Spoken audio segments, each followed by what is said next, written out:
आप सभी को प्रणाम।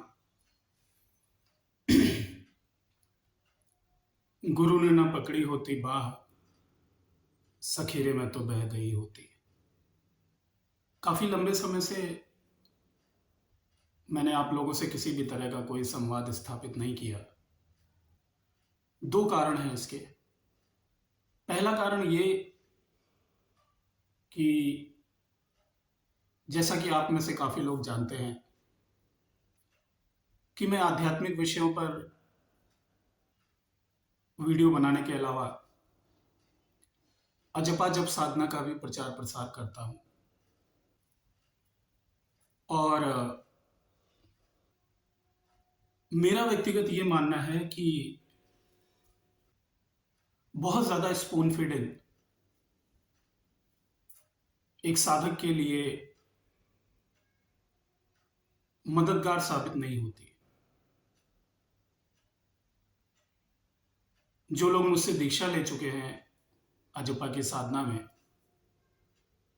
मैं ये समझता हूँ कि ये जो इनर्ट फेज़ रहता है, जिसमें मैं आपसे कोई बात नहीं करता, कोई वीडियो अपलोड नहीं करता, ये वो समय होता है जब आप साधनात्मक रूप से आत्मनिर्भर बन सकते हैं। आप में से कई लोगों का ये कहना होता है कि आप अगर वीडियो डालते रहते हैं तो प्रेरणा मिलती है। मैं सहमत हूँ इस बात से,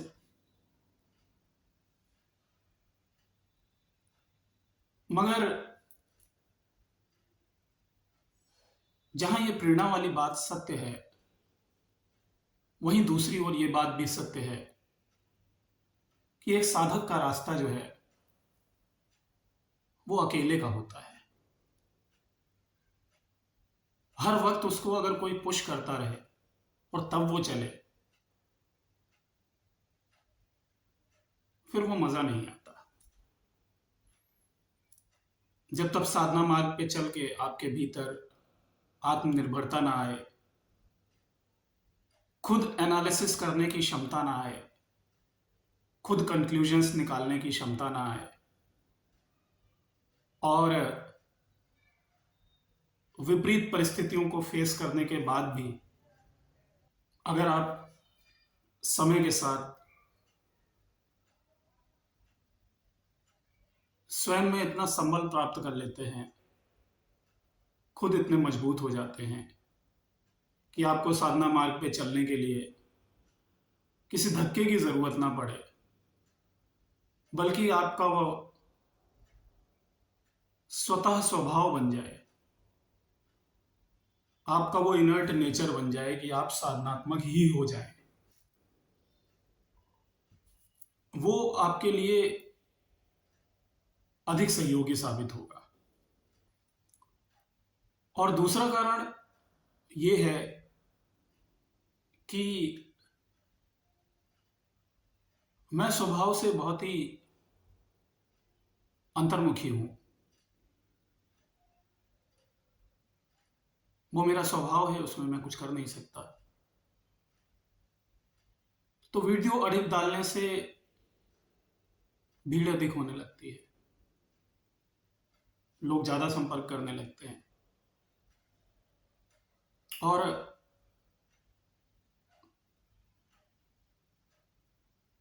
हमेशा तो नहीं मगर कभी कभार वो मेरे एकांत में खलल पैदा करता है। वैसे मुझे लोगों से बात करने में और मिलने में व्यक्तिगत तौर पे कोई खास आपत्ति नहीं है, लेकिन फिर भी मेरी कोशिश प्रायः ये रहती है कि जब आवश्यक हो तब बात की जाए या तब मिला जाए।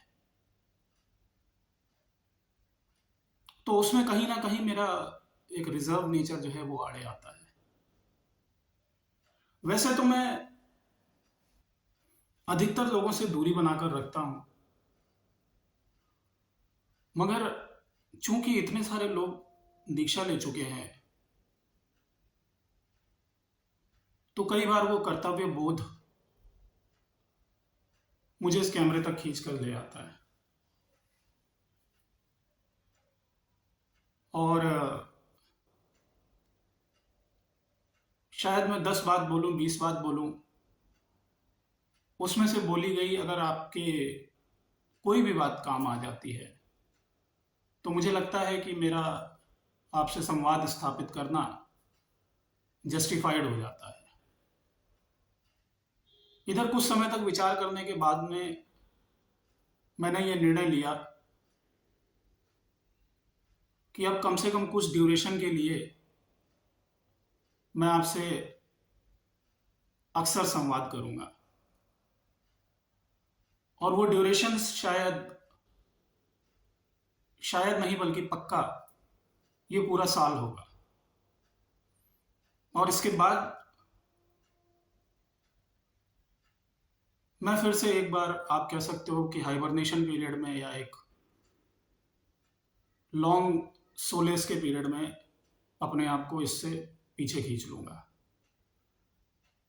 मेरी कोशिश ये रहेगी इस ड्यूरेशन में, इस वर्ष में, कि जो कुछ भी, जितना कुछ भी जो साधनात्मक विषय हैं, उसके संबंध में जो भी आपको बता सकता हूं अपनी जानकारी के मुताबिक, वो आप तक पहुंचाता रहूं।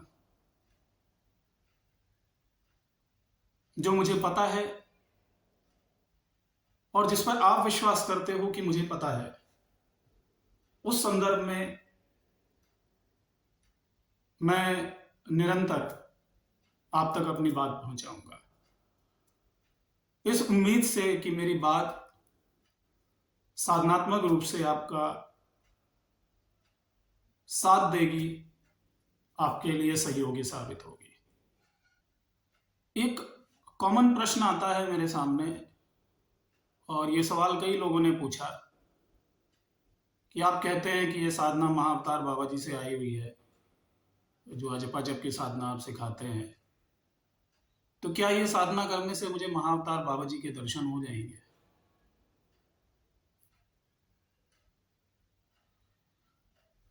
इसका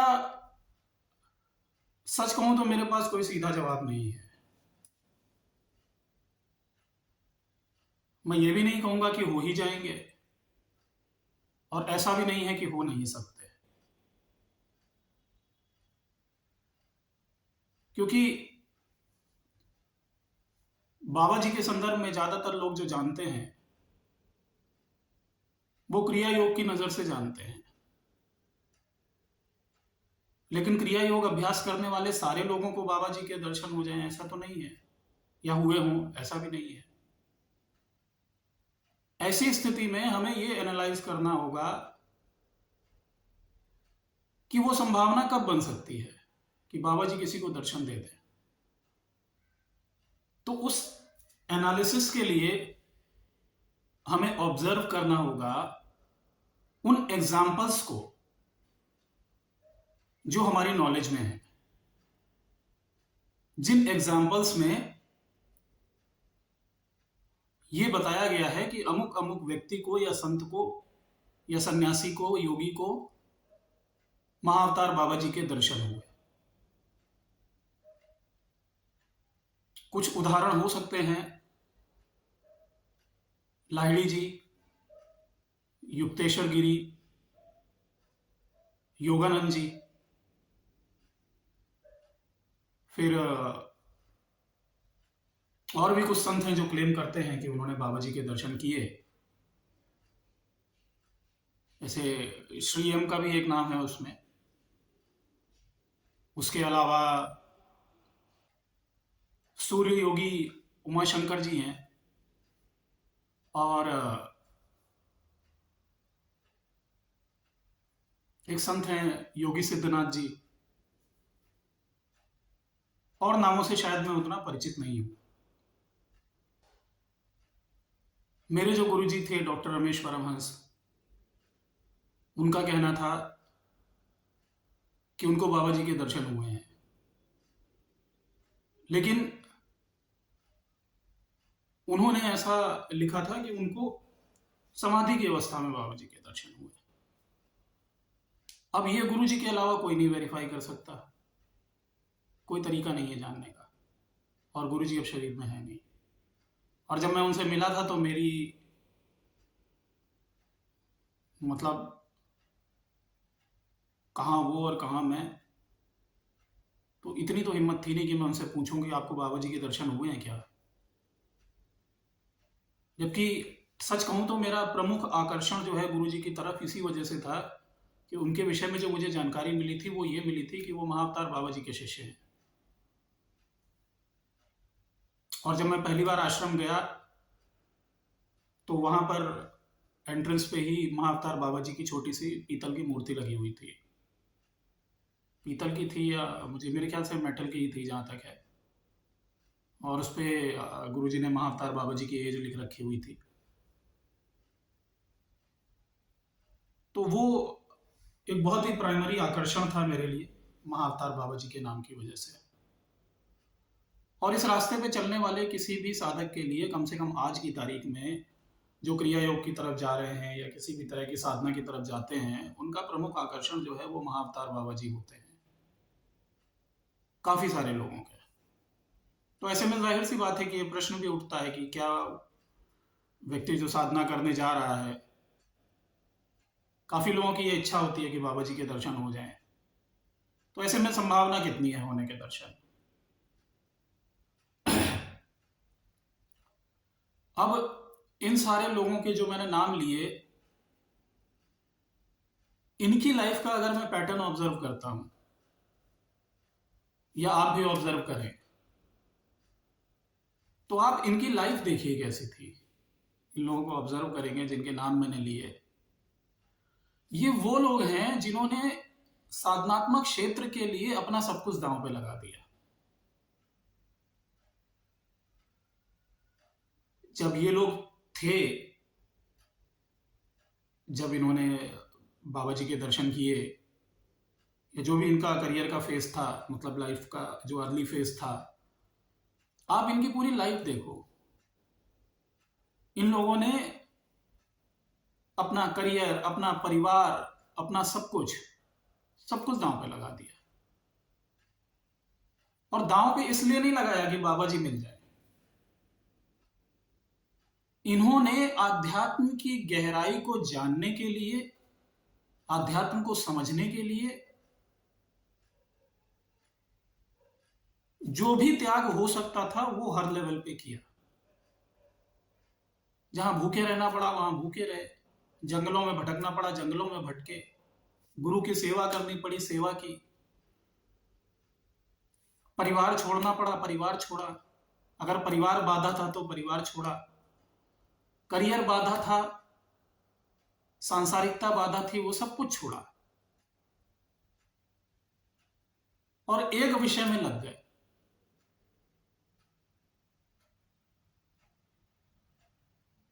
लाहिड़ी जी के जितने शिष्य थे सबको थोड़ी बाबा जी के दर्शन हुए।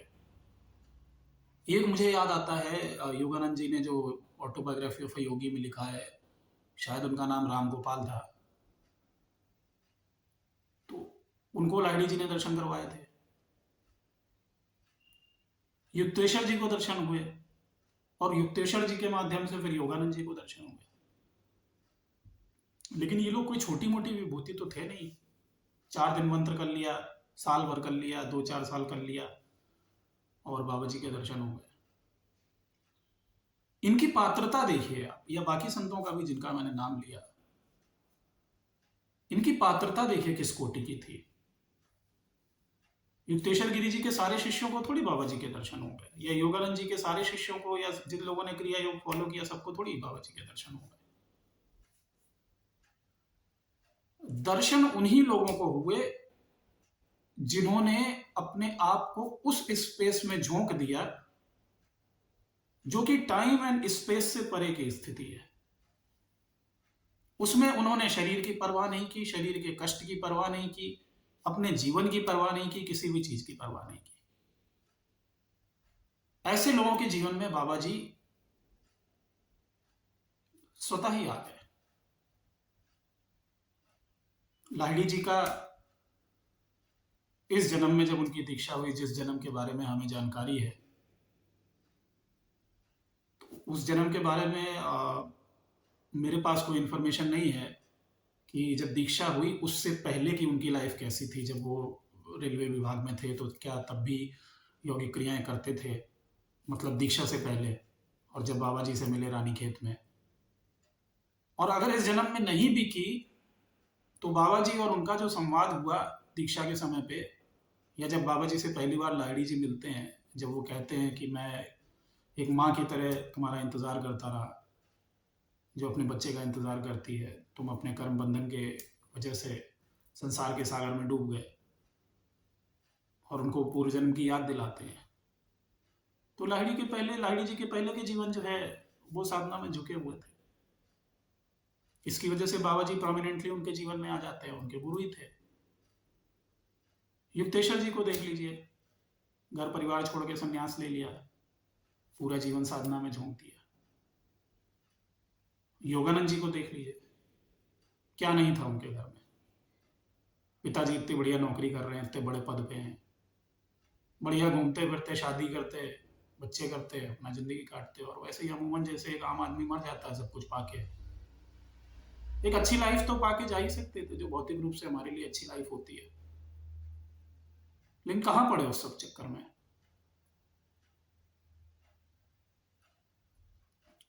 शास्त्र जो कहता है नॉलेज के विषय में, अपनी नॉलेज के विषय में, आत्मा की नॉलेज के विषय में, आत्मविद्या की नॉलेज के विषय में, उसको फॉलो किया इन लोगों ने। गुरु ने दीक्षा दे दी, गुरु ने जो आदेश दिया उसका पालन करते रहे। देखिए, श्रीयम की एक बात बड़ी अच्छी लगती है, वो उनके गुरु जी ने उनसे एक सवाल पूछा था कि तुम कौन हो। कुछ ऐसा ही था, एग्जैक्टली मुझे ध्यान नहीं है, काफी पहले उनकी बुक पढ़ी थी मैंने जब भी वो आई थी। तो कहते कि आई एम योर डॉग, मैं आपका कुत्ता हूं। बड़ी अपमानजनक लग सकती है बात ये अपने आप को। मैं सोचता हूं कभी कि क्या मैं अपने गुरु से कह पाता कि मैं आपका कुत्ता हूं, और किसका अहंकार चोटिल नहीं होगा अगर आज की तारीख में किसी को, मतलब कहने पे ऐसा कहना पड़ जाए तो भी। वो तो अपनी आत्मा से अंदर से कह रहा है अगला बंदा कि मैं आपका कुत्ता हूं। जब समर्पण का लेवल साधनात्मक जीवन के प्रति ऐसा हो जाता है, ये सिर्फ व्यक्ति के प्रति समर्पण की बात नहीं है। आप व्यक्ति के प्रति समर्पण करते हैं, हो सकता है व्यक्ति में दोष भी हो सकता है, ठीक है, व्यक्ति है तो व्यक्तित्व में फॉल्ट भी हो सकती है। और सिर्फ व्यक्तित्व को चाहने लगेंगे, सिर्फ व्यक्ति को चाहने लगेंगे तो आपको तकलीफ भी हो सकती है आगे चल के। लेकिन जो व्यक्ति विधा दे रहा है, जो आपको विद्या दे रहा है, उस विद्या को अगर आप पकड़ लेंगे और उसको परस्यू करेंगे तो आपको डिसअपॉइंटमेंट नहीं होगा। और डिसअपॉइंटमेंट क्या नहीं होगा, बल्कि आप उससे उस पार चले जाएंगे जिधर आप जाना चाहते हैं।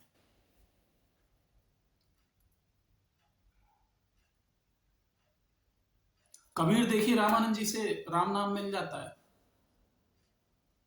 गुरु को पता ही नहीं हमने इसको दीक्षा दे दी, उन्होंने राम बोल दिया, राम पकड़ लिया। विद्या जो मिल गई बस उसको आंख बंद करके उन्होंने परस्यू कर लिया। और जब व्यक्ति को रिस्पेक्ट देने की बात आई तो व्यक्ति को भी रिस्पेक्ट दी, उनको गुरु ही माना। एकलव्य तो कुछ भी नहीं लेता गुरु से, और तब विद्या की प्रैक्टिस करता है। तो क्या वो द्रोणाचार्य की वजह से एकलव्य बना था? वो अपने पागलपन की वजह से एकलव्य बना था। लेकिन जब और कितना बड़ा खोट था, सिखाया कुछ नहीं, अंगूठा मांग लिया, और फिर भी खुशी खुशी दे देता है। व्यक्ति में कितना बड़ा दोष था, भले ही वो व्यक्ति गुरु था, लेकिन कितना बड़ा दोष था। सिखाया कुछ नहीं और अंगूठा मांग लिया, लेकिन फिर भी खुशी खुशी दे देता है, और गुरु को गुरु की तरह ही मानता है। समर्पण जब आपका आध्यात्म के प्रति या अपनी विद्या के प्रति होगा,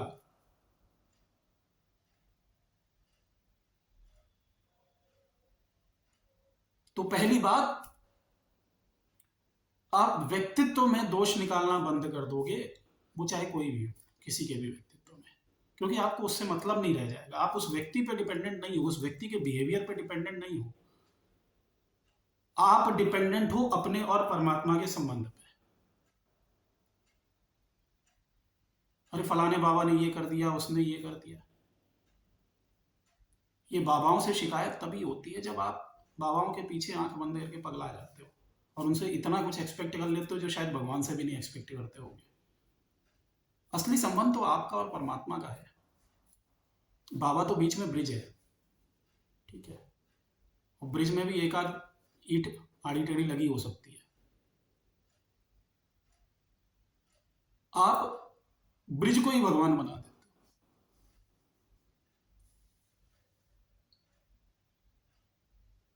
बनाना चाहिए, ब्रिज को भी भगवान बना सकते हैं, लेकिन उससे पहले उस भगवान की परिभाषा आपको समझ में आ जानी चाहिए, और वो आंतरिक लेवल पे समझ में आ जानी चाहिए, सिर्फ इंटेलेक्चुअल लेवल पे नहीं।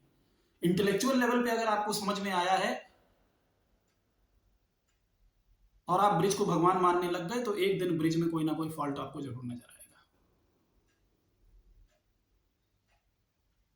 लेकिन अगर आप ब्रिज का धन्यवाद देते हो, सिर्फ इतना, सिर्फ धन्यवाद, कि ब्रिज मेरे लिए सहायक हो रहा है परमात्मा तक पहुंचने में, या कम से कम मेरे लिए परमात्मा की दिशा तो यहां से मिल जाती है कि ब्रिज इस तरफ ले जा रहा है मुझे, नदी के उस पार कहीं ना कहीं मैं पहुंचूंगा तो परमात्मा मिल ही जाएगा,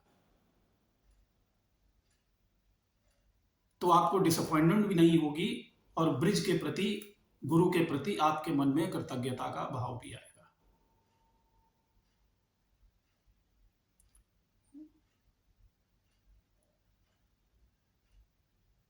पात्रता कहां से आती है? मुझे याद है, मैं कुछ वीडियोस देख रहा था, वो शायद मथुरा के कोई बाबा जी हैं, वो बहुत सारे प्रवचन कहते हैं, तो जब भाव आ जाता है कभी कभी तो इन लोगों को भी सुनता हूँ, अच्छा लगता है। तो उन्होंने मेरे ख्याल से क्या नाम था उनका, हनुमान प्रसाद पोद्दार जी, उनके विषय में बताया है कि एक बार जो है उनको स्वप्न आया कि अंगिरा ऋषि और अपना नारद जी, उन्होंने उनको स्वप्न दिया कि हम तुमसे मिलने आ रहे हैं इस रूप में, और अगले दिन वो सही में आके बैठ के उनके साथ सत्संग किया, किसी को नहीं पता। अब ये स्थिति कहां से प्राप्त होती है? ये स्थिति प्राप्त होती है विद्या को फॉलो करने से,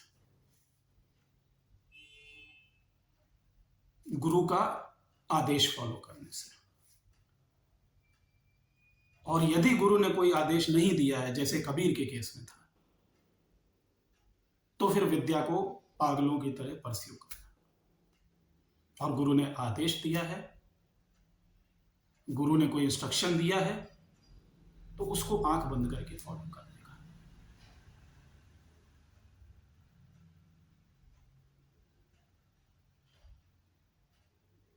नीम करोली जी कैसे नीम करोली बन जाते हैं?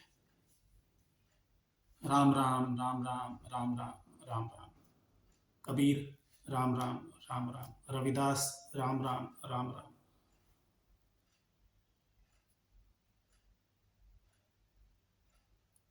अगर ये लोग बैठ के इंटेलेक्चुअली सिर्फ फॉल्ट्स निकालते रहते हैं, तो क्या इनको ये स्थितियां प्राप्त होती? कभी कभी नहीं होती। इन्होंने नाम को परस्यू किया। नाम क्या है? जो चाबी आपको मिली है। गुरु शिष्य परंपरा ये कहती है इस देश की कि गुरु से दीक्षा लेके उसको आप परस्यू करें। गुरु से दीक्षा लेना आवश्यक बताया गया है, वो इंपॉर्टेंट है। व्यक्ति इंपॉर्टेंट नहीं है वहां पे बैठा हुआ, वो पद इंपॉर्टेंट है जहां से आप तक विद्या पहुंच रही है। गुरु एक पद है, बैठने वाला उस पर कोई भी हो सकता है। आपका भाव जो है उस पद के प्रति होना चाहिए।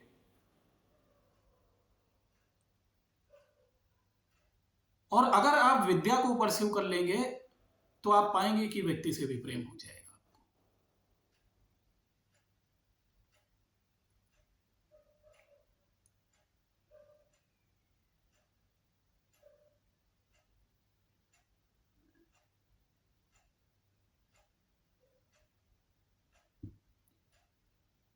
गुरु ने न पकड़ी होती बाह, सखीरे में तो बह गई होती।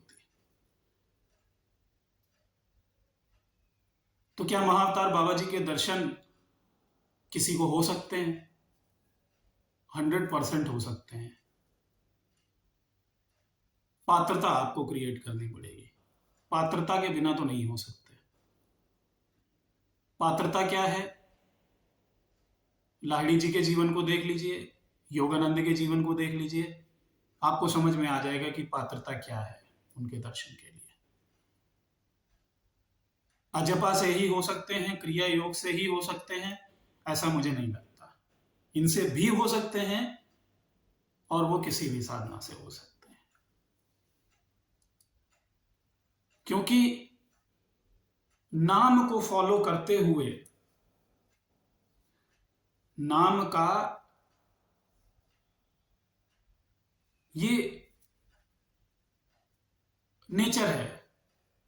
जो नाम साधना हम करते हैं उसका ये नेचर है कि वो आपको ट्रांसफॉर्म करती ही करती है। आप उसको जितना ज्यादा ब्लाइंडली फॉलो करेंगे और वो आपके दिमाग में पूरी तरीके से छा जाएगी, मन में पूरी तरीके से छा जाएगा, तो उसका नेचर है कि वो आपको ट्रांसफॉर्म करेगा ही करेगा। वो आपको इनर पीस देगा ही देगा, वो आपको अवेकनिंग देगा ही देगा। किस लेवल की देता है वो कई सारे फैक्टर्स पे डिपेंड करता है। आपने कितनी गति और मति से अभ्यास किया, क्या पूर्व जन्म की कुछ चीजें बाधा बन रही हैं, इस जन्म में आप क्या कर रहे हो, कुछ फैक्टर्स जाते हैं। लेकिन ये सारे फैक्टर नगण्य हो सकते हैं, छोटे हो सकते हैं, अगर आप नाम के पीछे पागलों की तरह पड़े हो। जो गुरु ने मंत्र दिया है, बिना संशय के, बिना शक के, आप बस उसको पकड़ लो और फॉलो करते रहो। कोई भारी नुकसान हो रहा है आपके जीवन में तो आप तय कर सकते हो। शारीरिक रूप से बहुत ज्यादा कष्ट में आ गए आप, हालांकि ये सब भी आपके भाग्य और परमात्मा की मर्जी होती है, और जब आपको उस कष्ट से हटना होता है तो कोई ना कोई रास्ता दिखा दिया जाता है ना। और भला इसी चीज में है कि मेरे साथ जो बुरा घटित हो उसे मैं अपने कर्मों का फल मान लूं, और जो अच्छा घटित हो उसे परमात्मा की दया मान लूं। और बुरे को भी अगर परमात्मा की वजह से मानता हूं तो भी मुझे यह समझ लेना चाहिए कि जो दृष्टि मेरे पास नहीं है वो दृष्टि उस परासक्ता के पास है। गुरु ने न पकड़ी होती बाह, सखीरे में तो बह गई होती।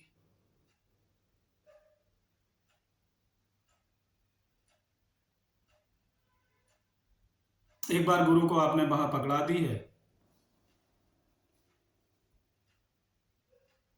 नाव आपको ही चलानी होगी। बाह पकड़कर ये तय हो गया है, ये श्योर हो गया है कि अब आपको रास्ता मिल गया है, लेकिन रास्ते पे चलना तो आपको ही होगा। सबको चलना पड़ा, कोई एक्सेप्शन नहीं है इसमें। किसी को सर पे हाथ रख के नहीं पहुंचाया गया वहां तक। और सर पे हाथ रख के ही पहुंचाना परमात्मा का उद्देश्य होता तो इस सफरिंग की जिंदगी में हमें भेजता ही नहीं, जहां पे हर कदम पे सिर्फ सफरिंग ही है। किसी ना किसी प्रकार की सफरिंग है, लेकिन सफरिंग ही है। जीवन का नेचर ही ऐसा है। सप्त ऋषियों को भेज देते हैं परमात्मा, ग्रुप में बैठा दो सबको, लाख लाख 2-2 लाख आदमी को, जितनी भी जनसंख्या है, हाथ रखो, रियलाइज करो, खत्म करो। If that was the motive of eternity, that's not the motive. Motive is कि आप यहां पर आए, खुद फेस करें, खुद लर्न करें, समझें कि इस संसार का स्वभाव जो है वो दुख है। बाहर से देखने में सुख लगता है, लेकिन एक्चुअली में वो भेड़ की खाल में भेड़िया होता है। आप जीवन में पलट कर देख लेना।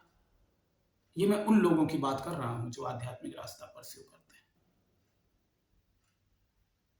और जिन्हें आध्यात्म के मार्ग पर कष्ट की अनुभूति होती है, जिनको दुनिया से कष्ट की अनुभूति होती है। उन्हें यह समझ में आएगा कि जीवन में जो जो अच्छा मौका भी आया वो भेड़ की खाल में भेड़िया ही था। मैं उस वक्त खुश हुआ कि खुशी आ गई, खुशी आ गई, सिक्योरिटी आ गई, सुख आ गया। सब छलावा, सब झूठ।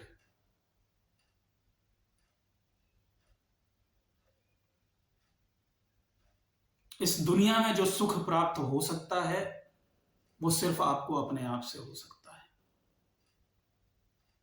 थोड़े वक्त की छोटी मोटी खुशियां मिल सकती हैं, महीनों, 2 महीनों, साल, 2 साल, 4 साल, बट अल्टीमेटली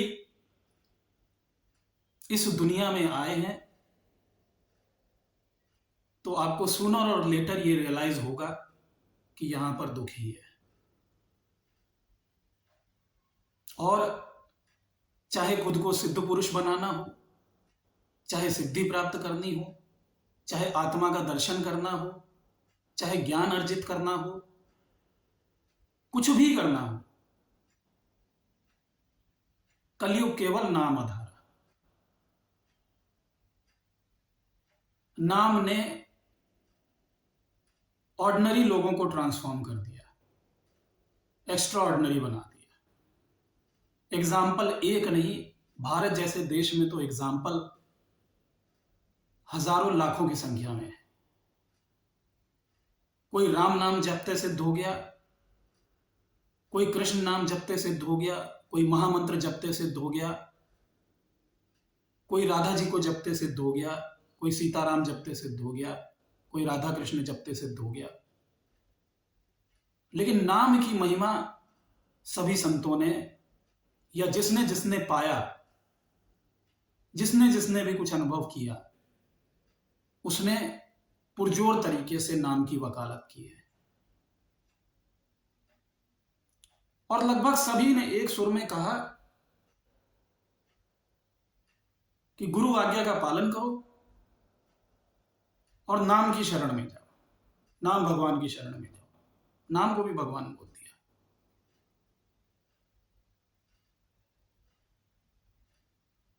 इतना जो कर लेगा, बड़े से बड़े संत के दर्शन की और बड़े से बड़ी शक्ति के दर्शन की पात्रता जो है उसके भीतर स्वतः आ जाएगी। उसे इच्छा नहीं करनी पड़ेगी कि कोई मुझे दर्शन दे आके, किसी के दर्शन के लिए प्रार्थना नहीं करनी पड़ेगी, वो स्वतः ही हो जाएगा।